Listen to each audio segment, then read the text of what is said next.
Do one more walk around with the hood up. This is my 1983 Jeep CJ-7. Just wanted to point out a couple things in the engine bay that people might want to know about, might not have noticed from the photos. So a couple things. I've been told that this is a Wrangler power booster for the brakes.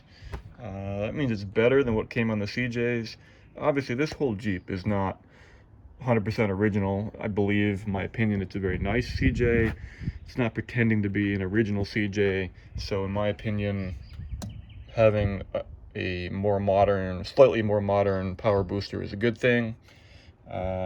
Replaced the carburetor with a replica, not original, but a replica of the original style. Aftermarket valve cover, all new aluminum radiator very recently. A few years back, had this alternator remanufactured. That's the alternator that was on it when I got it, but it's been completely dismantled and remanufactured to original specs inside, and it works awesome now. Replaced the water pump a little while back.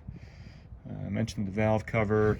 The other thing worth noting is that the heater core, when I got it, it worked fine, but I believe it was either original or very old, and a couple years back it did start dribbling into the passenger footwell.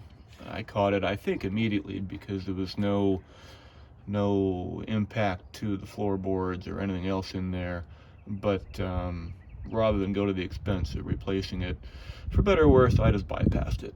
I didn't need to use the heat, never did, so that's food for thought. If anybody decides that they really want the heat to work, you're going to need to do some work on the heater core.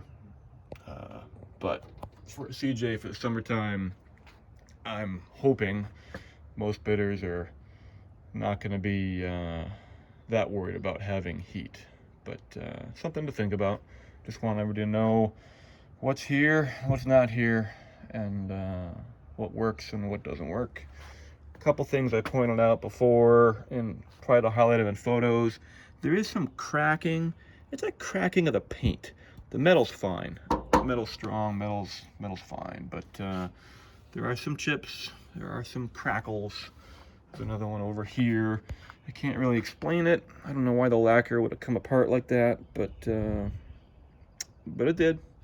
And I think people should know. And of course, if you get a little bit further away, it looks just fine to me. Hopefully to you too. Any questions, let me know. If you want to see a close-up of anything, let me know. I'm also more than happy to FaceTime with somebody. If you want to come drive it in person, kick the tires, please do that. I'm in Central Connecticut, but if you're further than that, send me a message. We can FaceTime, we can talk. I think that's allowed. But I want somebody to buy it. I want somebody to take care of it. I want you to know what you're buying. Have a great afternoon, and thank you again for your time.